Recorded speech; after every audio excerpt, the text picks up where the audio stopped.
राधे राधे। कैसे हैं आप लोग? ईश्वर कृपा से आप सब अच्छे होंगे। ईश्वर सबकी कृपा बनाए रखे, सबका कल्याण करें।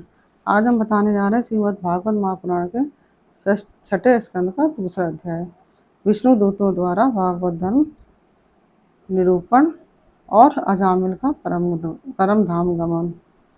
और उसके पहले हम कहना चाहेंगे, यदि आपने हमारे चैनल को सब्सक्राइब नहीं किया है तो प्लीज़ हमारे चैनल को सब्सक्राइब कर लीजिए और बेल आइकन बटन अवश्य दबा दीजिए, जिससे कि हमारे आने वाले सारे वीडियोस आपको प्राप्त हो सकें।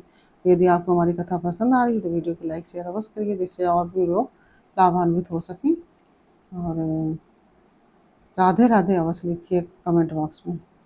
चलिए अब चलते हैं कथा की तरफ। श्रीमन नारायण नारायण हरि हरि, अजमन नारायण नारायण हरि हरि, तेरी लीला सबसे प्यारी प्यारी, हरि हरि तेरी लीला सबसे न्यारी न्यारी, हरि हरि।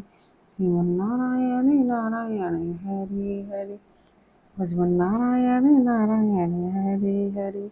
राधे राधे। बोलो कृष्ण कन्हैया लाल की जय।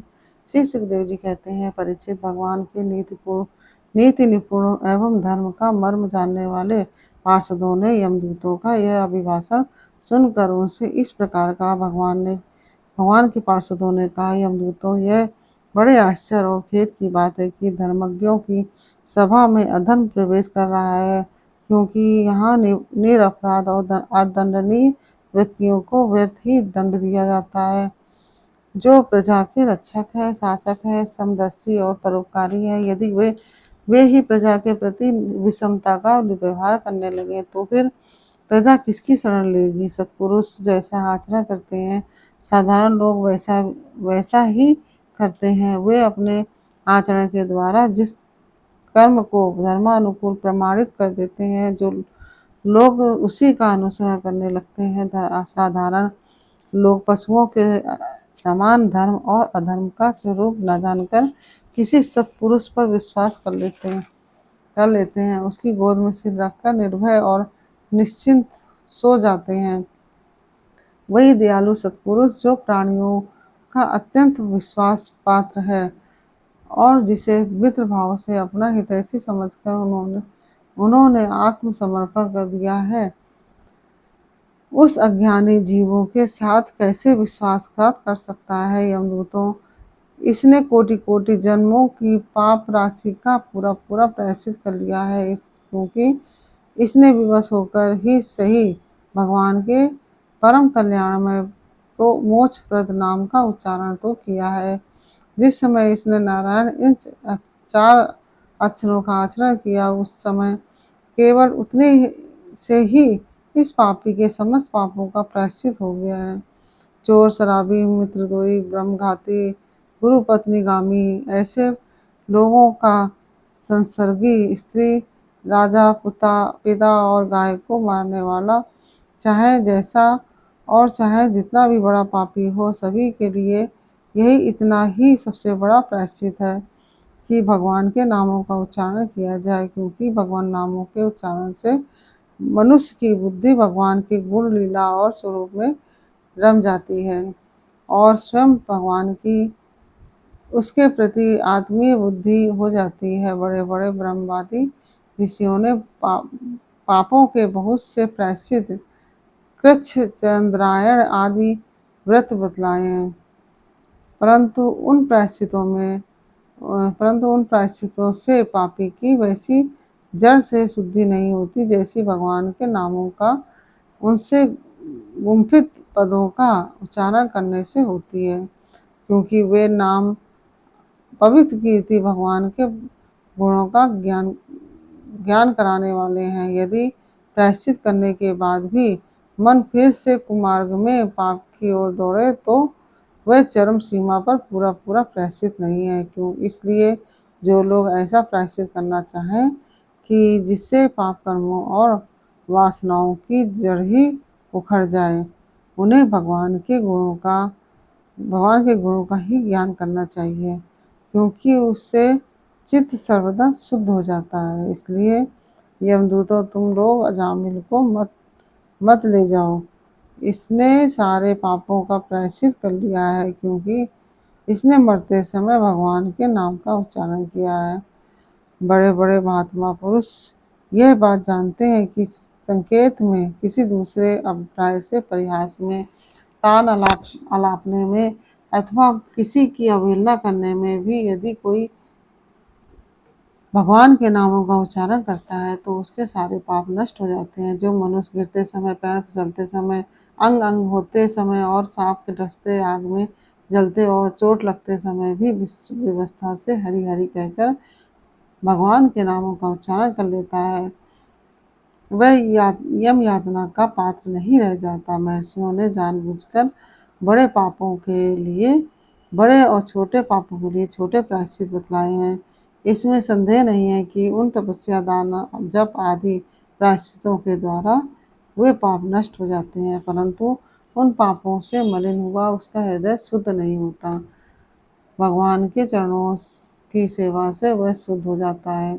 यमदूतों जैसे जान या अनजान में ईंधन से अग्नि का स्पर्श हो जाए तो वह भस्म हो ही जाता है, वैसे वैसे ही जानबूझकर या अनजान में भगवान के नामों का संकीर्तन करने से मनुष्य के सारे पाप भस्म हो जाते हैं। जैसे कोई परम शक्तिशाली अमृत को उसका गुण ना जानकर अनजान में ही पी ले अनजान में ही पी ले तो भी वह अवश्य ही पीने वाले को अमर कर देता है। वैसे ही अनजान में उच्चारण करने पर भी भगवान का नाम उसका फल देकर ही रहता है। वस्तु शक्ति श्रद्धा की अपेक्षा वस्तु शक्ति श्रद्धा की उपेक्षा नहीं करती। श्री सुखदेव जी कहते हैं, राजन, इस प्रकार भगवान के पार्षदों ने भागवत धर्म का पूरा पूरा निर्णय सुना दिया और अजामिल को यमदूतों के पास से छुड़ाकर मृत्यु के मुख से बचा लिया। परीक्षित उस पार्षदों की इस बात को सुनकर यमदूत यमराज के पास गए और उन्हें यह सारा वृत्तांत ज्यों का त्यों सुना दिया। अजामिल यमदूतों के फंदे से छूटकर निर्भय और स्वस्थ हो गया। उसने भगवान के पार्षदों के दर्शन जनित आनंद में मग्न होकर उन्हें सिर झुकाकर प्रणाम किया। निष्पाप परीक्षित, भगवान के पार्षदों ने देखा कि अजामिल कुछ कहना चाहता है, तब वह सहसा उसके सामने वहीं अंतर्ध्यान हो गए। इस अवसर पर अजामिल ने भगवान के पार्षदों से विशुद्ध भागवत धर्म और यमदूतों के मुख से वेदोक्त सगुण प्रवृत्ति विषयक धर्म का श्रवण किया था। सर्व पापाहारी भगवान की महिमा सुनने से अजामिल के हृदय में शीघ्र ही भक्ति का उदय हो गया। अब उसे अपने पापों को याद करके बड़ा पश्चाताप होने लगा। अजामिल मन ही मन सोचने लगा, अरे मैं कैसा इंद्रियों का दास हूँ। मैंने एक दासी के गर्भ से पुत्र उत्पन्न करके अपना ब्राह्मणत्व नष्ट कर दिया है। यह बड़ी दुख की बात है। धिक्कार है, मुझे बार बार धिक्कार है। मैं संतों के द्वारा निंदित हूँ, मैं संतों के द्वारा निंदित हूँ, पापात्मा हूँ। मैंने अपने कुल का कलंक का टीका लगा दिया अपने कुल में कलंक का टीका लगा दिया है। हाय हाय, मैंने अपनी सती एवं अबोध पत्नी का परित्याग कर दिया और शराब पीने वाली कुलटा का संसर्ग कर किया। मैं कितना नीच हूँ। मेरे माँ बाप बूढ़े और तपस्वी थे, वे सर्वदा सहाय थे। उनकी सेवा शुश्रूषा करने वाला और कोई नहीं था। मैंने उनका भी परित्याग कर दिया। ओह, मैं कितना कृतघ्न हूँ। मैं अब अवश्य ही अत्यंत भयावह नरक में गिरूंगा, जिसमें गिरकर धर्मघाती परम पापात्मा कामी पुरुष अनेकों प्रकार की यातना भोगते हैं। मैंने अभी जो अद्भुत दृश्य देखा है, क्या यह स्वप्न है अथवा जागृत अवस्था का ही प्रत्यक्ष अनुभव है। अभी अभी मैंने जो हाथों में फंदा लेकर मुझे खींच रहे थे, वे कहाँ चले गए। अभी अभी वे मुझे अपने फंदों में फंसाकर पृथ्वी के नीचे ले जा रहे थे, परंतु 4 अत्यंत सुंदर सिद्धों ने आकर मुझे छुड़ा लिया। वे अब कहाँ चले गए। यद्यपि मैं इस जन्म का महापापी हूँ, फिर भी मैंने पूर्व जन्मों में अवश्य शुभ कर्म किए होंगे, तभी तो मैं मुझे इन श्रेष्ठ देवताओं के दर्शन हुए। उनकी स्मृति से मेरा हृदय अब भी आनंद से भर रहा है। मैं पुरोटागामी और अत्यंत अपवित्र हूँ। यदि पूर्व जन्म में मैंने पुण्य न किए होते तो मरने के समय मेरी जीभ भगवान के मनमोहक नाम का उच्चारण कैसे कर पाती। कहाँ तो मैं महाकपटी, पापी, निर्लज और ब्रह्म तेज को नष्ट करने वाला तथा कहाँ भगवान का वह परम मंगलमय नारायण नाम। सचमुच मैं तो कृतार्थ हो गया।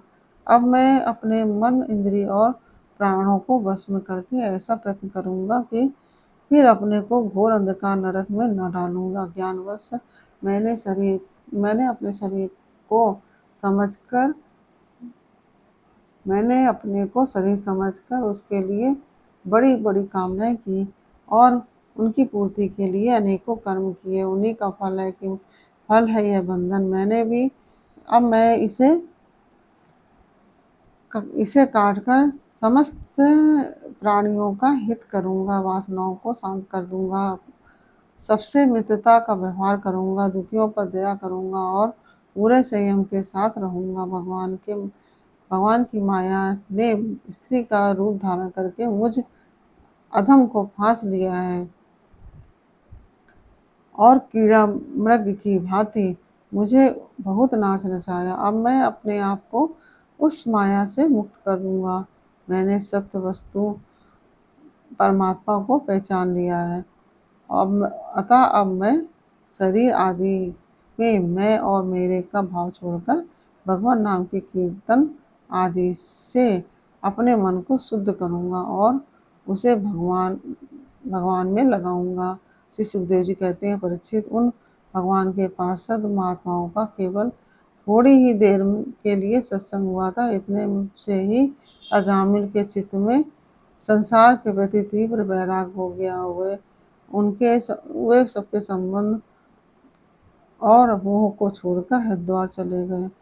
उस देवस्थान में जाकर वे भगवान के मंदिर में आसन से बैठ गए और उन्होंने योग मार्ग के आश्रय लेकर अपनी सारी इंद्रियों को विषयों से हटाकर मन में लीन कर लिया और मन को बुद्धि में मिला लिया। इसके बाद आत्मचिंतन के द्वारा उन्होंने बुद्धि को विषयों से पृथक कर लिया और भगवान के धाम अनुभव स्वरूप पर ब्रह्म में जोड़ दिया।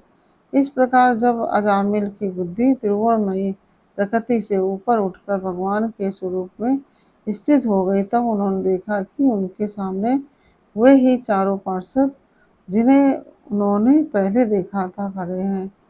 अजामिल ने सिर झुकाकर उन्हें नमस्कार किया। उनका दर्शन पाने के बाद उन्होंने उस तीर्थ स्थान में गंगा के तट पर अपना शरीर त्याग दिया और तत्काल भगवान के पार्षदों का स्वरूप प्राप्त किया। अजामिल भगवान के पार्षदों के साथ स्वर्णमय विमान में आरूढ़ होकर आकाश मार्ग से भगवान लक्ष्मीपति के निवास स्थान श्री वैकुंठ लोक को चले गए।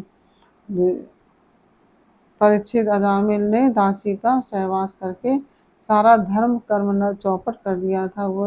वे अपने निंदित कर्म के कारण पतित हो गए थे। नियमों से च्युत हो जाने के कारण उन्हें नरक में गिराया जा रहा था, परंतु भगवान के एक नाम का उच्चारण करने मात्र से उससे तत्काल मुक्त हो गए।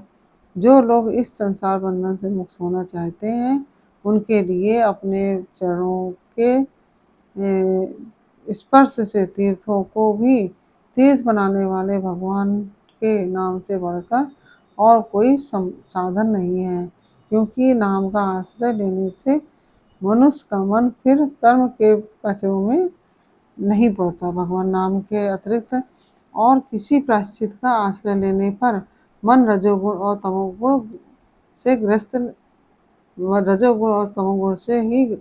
से ग्रस्त ही रहता है और पापों का पूरा पूरा नाश भी नहीं होता। परीक्षित, यह इतिहास अत्यंत गोपनीय और समस्त पापों का नाश करने वाला है। जो पुरुष श्रद्धा और भक्ति के साथ इसका श्रवण और कीर्तन करता है, श्रवण और कीर्तन करता है वह नरक में कभी नहीं जाता। यमराज के दूत तो आंख उठाकर उसकी ओर देख तक नहीं सकते। उस पुरुष का जीवन चाहे पापमय ही क्यों न हो, वैकुंठ लोक में उसकी पूजा होती है। परीक्षित, देखो अजामिल जैसे पापी ने मृत्यु के समय पुत्र के बहाने भगवान के नाम का उच्चारण किया, उसे भी वैकुंठ की प्राप्ति हो गई। फिर जो लोग श्रद्धा के साथ भगवान नाम का उच्चारण करते हैं, उनकी तो बात ही क्या है। इस प्रकार यह दूसरा अध्याय पूर्ण हुआ। श्रीमन्नारायण नारायण हरि हरि, श्रीमन्नारायण नारायण हरि हरि, तेरी लीला सबसे प्यारी प्यारी, हरि हरि तेरी लीला सबसे न्यारी न्यारी, हरि हरि श्रीमन्नारायण नारायण हरि हरि, भजन नारायण नारायण हरि हरि। राधे राधे।